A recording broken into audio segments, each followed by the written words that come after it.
적그리스도와 그 정부의 조직과 활동에 대해서 나옵니다.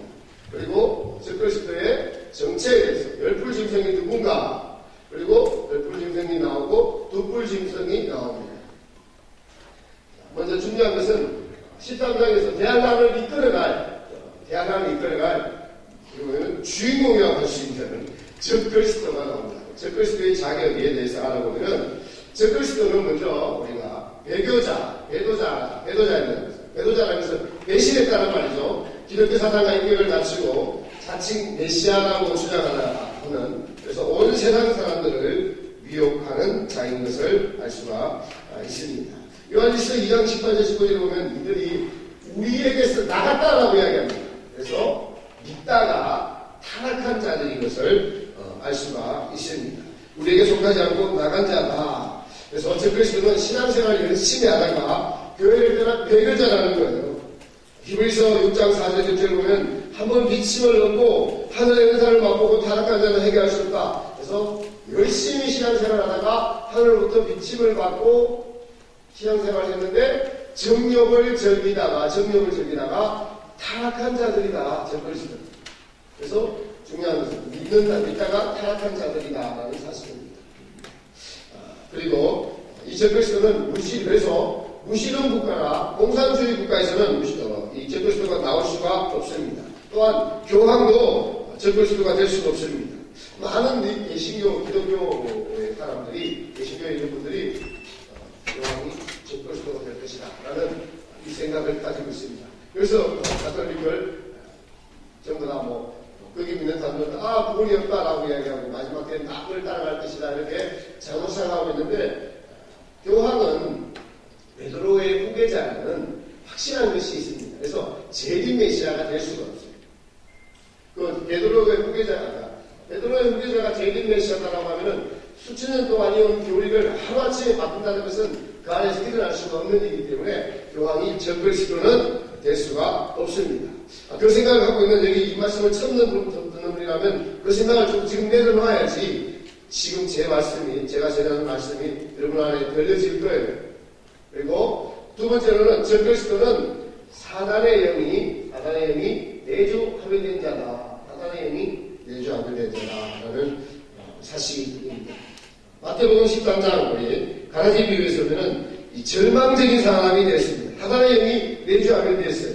여러분, 우리가 결실의 이긴 자를 통해서 로마서 7장 8장을 보면은 8장에 보면은 생명의 성령의 법이 들어온 자, 예수님의 생명이 합일된 자, 이들이 십자가 사천이고 이긴 자들이고 이긴 열매된 자들입니다. 그래서 우리 마태복음 13장 비유에서 이들을 통해서 장성한 겨자나무가 된 이들을 통해서 하나님은 교회 시대 전체를 이끌어온 것을 알 수가 있어요. 이와 반대로 마귀의 나라들도 누구를 통해 이끌어가느냐? 바로 가라지. 이런 가라지들을 통해서 마귀의 나라를 이끌어가고 있다는 거예요. 대표적인 가라지가 몰목교라든지 또 어떻게 보면 해교, 마오메트도 구약은 거의 좀 비슷한 것을 믿잖아요. 그죠? 근데 막 섞어 나서 이렇게 헷갈리게 해서 하는 건데, 어쨌든 같은 이스라엘 민족에서 아브라함의 두 아들에게서 이렇게 갈라져서 나왔던 그것이 대표적인 가라지. 그래서 하나님을 믿는다고라고 하면서 우리는 다 갈라져서 나가갖고 최고의 기독교와 더불어서 세계 최고의 종교가 되고 있고 마지막 때 그 전쟁이 일어나는 빌미를 제공하는 그런 것이 되고 있습니다. 그래서 우리가 알 수 있습니다. 하나님 나라는 이건 열매된 자를 통해서 그 나라를 이끌어가시고 또 그렇지 않은 마귀의 나라도 그렇게 악령에 합의된 자들로 통해서 이끌어가고 있구나. 이런 것들을 알 수가 있습니다. 자, 그리고 이 적그리스도는 재생노화 제국의 세 번째로는 재생노화 제국의 통치자가 된다. 11의 연도에서 열불짐승은 열나라가 통합된 유럽 연방국에서 나오는 것을 알 수가 있습니다. 그래서 적그리스도의 자격은 세 가지입니다. 배교자여야 되고, 사단의 영에 그래서 매주하게 자여야 되고, 재생노화 제국의 통치자가 되어야 된다. 이들이 적그리스도의 자격이다라는 것을 알 수가 있습니다. 자, 1절부터 우리 한번 해석해 보겠습니다. 같이 있습니다. 시작. 내가 보니 바다에서 한 짐승이 나오는데 우리 형이요 우리가 이름이라. 또 불에는 10멸관이 있고 또 물들이는 참담된 이름들이 있더라.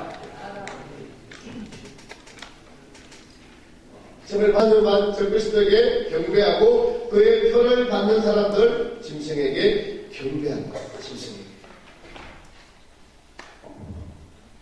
9절 10절 읽어봅니다. 시작. 누구든지 기가 있거든 표를 지어다. 사로잡는 자는 사로잡힐 것이요 칼로 죽이는 자는 자기도 마땅히 칼에 죽으리니 성도들의 인내와 믿음이 여기 있느니라. 아멘.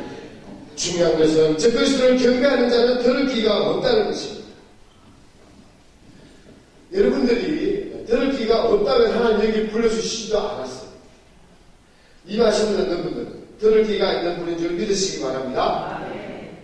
익은 열매를 추수하러 오시는 예수님. 천국은 익은 열매만 추수하신다는 하나님의 변개할 수 없는 구원섭리. 그래서 하나님이 우리를 연단하시는 것이 하나님의 정하신 방법입니다. 하나님의 사랑하는 자를 징계한다는 것이죠. 왜요? 놔두면은 그대로 죄로 물들어서 치워갈 수밖에 없으니까 우리를 때려서 다시 돌이키게 하시고 하나님 나라로 이끌어 가시는 것을 알 수가 있습니다. 그래서 별 기 있는 자가 바로 복된 자들이다. 그래서 우리가 여러분들 여기 처음 오신 분들을 보내달라고 얼마나 기도하고 전도하고 정말 애타게 하나님 더를 끼는 자를 보내주옵소서. 하나님 더를 끼는 자를 보내주옵소서. 추수할 분들을 보내주옵소서라고 오래전부터 계속 기도하며 준비한 집이에요. 그러니까 여러분들에게 들릴 수 있도록 하나님이 역사하시는 것입니다. 계시록 2, 3장에서 계속 반복하잖아요. 성령이 교회들에게 하시는 말씀을 들을지어다. 성령이 교회들에게 하시는 말씀을 들을지어다. 귀 있는 자는 들을지어다. 예수님께서 오셔서 귀 있는 자는 들을지어다 라고 말씀하셨어요. 귀 있는 자가 어떤지 알까요, 여러분? 자기 자신 마음에 정직한 자. 마음이 정직한 자. 하나님 말씀에 예하고 일단 마음에 생각으로 동의하는 자들. 그 다음에 행동을 따라가는 자들이 마음이 정직한 자. 들을 게 있는 자들. 그러다 보면은 하나님 말씀은 계속 우리의 마음속에 들어오죠. 그 말씀이 우리 속에서 살아 움직입니다. 세상을 타협하려고 하니까 타협하지 말라고 우리를 권고하시죠. 이게 들을 게 있는 자들이라는 거죠. 그래서 빛이 들어옵니다. 정직해야 된다. 번여해야 된다. 겸손해야 된다. 그래서 빛을 잡고 따라가다 보니까 익은 열매를 추수하시는 하나님의 뜻과 섭리를 알 수 있고 이것이 맞다라는 것을 알 수가 있습니다. 그리고 양심이 깨끗해집니다. 이것이 들을 기 있는 자들이라는 사실이죠. 그래서 사로잡는 자는 사로잡힐 것이요 칼로 죽이는 자는 마땅히 자기도 칼에 죽으리니 성도들의 인내와 믿음이 여기 있느니라. 적그리스도의 박해 때에 성도들은 인내와 믿음으로 승리하게 된다는 것을 가르쳐주고 있습니다. 그래서 1절부터 10절까지는 지금 적그리스도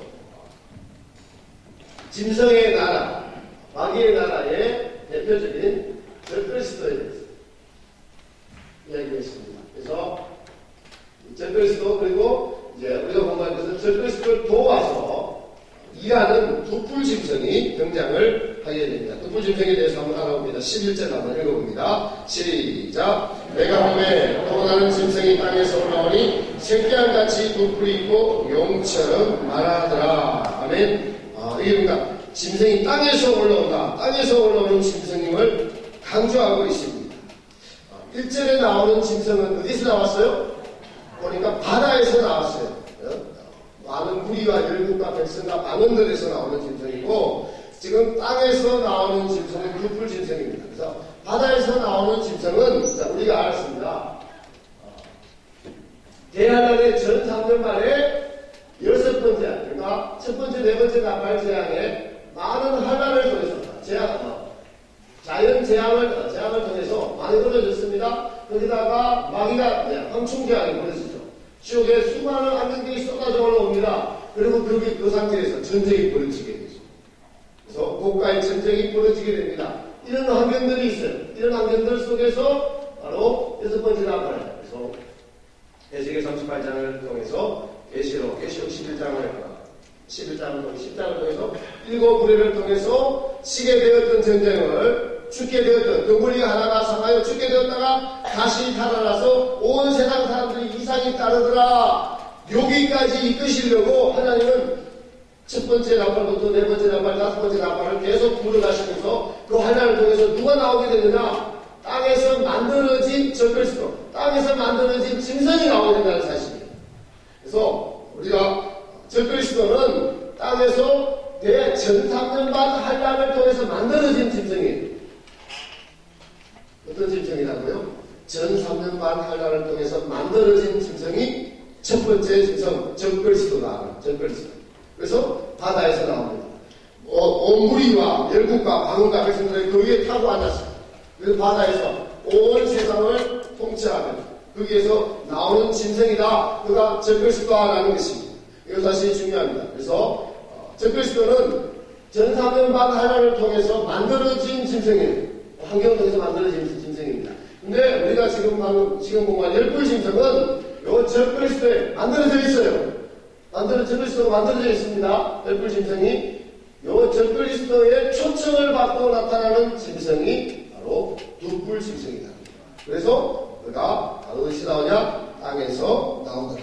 땅에서 또 다른 짐승이 땅에서 올라오더라. 새끼양같이 두 뿔이 있고 용처럼 말하더라. 두 뿔이라는 것은 두 나라가 통합된 것을 의미합니다. 양의 모습은 양이랑 속은 이리 같은 상태입니다. 용이 적그리스도에게 나는 하나님이고 너는 메시아다. 너는 성자 그리스도이다. 너는 만왕의 왕이다. 만주의 주다. 이 말을 두뿔 짐승이 세상 사람들에게 그대로 전하게 됩니다. 그래서 적그리스도를 막 추앙하면서 저분이 메시아입니다. 저분이 성자 하나님입니다. 라고 두뿔 짐승이 그를 가르쳐 이야기하게 될 것이라는 것을 말해주고 있습니다. 여기서 두뿔 짐승을 거짓 선지자는 큰 음료라고 하는 이유에 대해 살펴보면은 계시록 13장 14절에 보면은 짐승 앞에서 받은 바 이적을 당합니다. 그래서 이 두뿔 짐승이 적그리스도에게 이적을 받습니다. 그래서 온 세상사를 미혹하게 됩니다. 또 11절에 보면은 내가 오늘 또 다른 짐승이 땅에서 올라오니 새끼양같이 두뿔이 있고 용처럼 말하더라. 이 두뿔 짐승에 관해서 말하고 있는 것입니다. 두뿔 짐승은 그래서 이 적그리스도의 근세를 받아 이적으로 땅에 가는 자들을 미혹하게 되고, 두 번째로 이들이 이적을 행하는 자를 계시록 19장 20절에서는 거짓 선지자라고 이야기합니다. 거짓 선지자. 그래서 뭐예요? 적그리스도의 앞잡이를 이야기합니다. 19장 20절에서 짐승이 잡히고 그 앞에서 이적을 행하던 거짓 선지자다 이렇게 말합니다. 계시록 19장 20절에서 그래서 두뿔 짐승은 거짓 선지자다. 세 번째로 계시록 17장 1절 3절 보면은 이 거짓 선지자인 두뿔 짐승이 짐승을 적그리스도를 타고 이하는 모습을 나옵니다. 그래서 그것을 음녀다라고 이야기합니다. 그래서 적그리스도는 거짓 선지자하고 음녀다. 그리고 이 두뿔 짐승은 바로 악령이 합일된 자다. 두뿔 짐승은 악령이 내주 합의된 자다. 온 세상을 미혹하는데 필요한 풍성한 자원을 가진 국가에서 나오게 됩니다. 인접해 있는 두 개의 기독교 국가, 그리고 기독교 사상과 신앙으로 인격으로 무장된 사람을 통치할 수 있는 국가, 바로 예상되는 바로는 미국과 캐나다 연방의 지도자가 두뿔 짐승이 될 것이다. 그래서 이 두뿔 짐승이 거짓 선지자고 바로 음녀로 거짓 선지자, 음녀, 두뿔 짐승, 이것이 같은 계시록서에서 열뿔 짐승이라고 나오면은 누구냐면 적그리스도입니다. 열뿔 짐승은 열 나라가 통합된 데서 나오니까 적그리스도. 두뿔 짐승은 두 나라가 통합된 데서 나오는 미국과 캐나다 캐나다 연방국의 지도자. 두 나라가 통합된 짐승. 이것이 두뿔 짐승. 그리고 열뿔 짐승은 열 나라가 통합된 나라에서 나오는 짐승, 적그리스도인 것을 알 수 있습니다. 그래서 이 두뿔 짐승은 음녀고 거짓 선지자다. 성경에서 계시록상에서 음녀와 거짓 선지자, 두뿔 짐승은 하나를 말합니다라는 것을 가르쳐 주고 있습니다. 자, 12절 한번 읽어봅니다. 시작. 제가 먼저 나온 짐승의 모든 권세를 그 앞에 행하고 땅에 거하는 자들로 처음 짐승에게 경배하게 하니 곧 죽게 되었던 상처가 나은 자리라. 이 현재는 두 뿔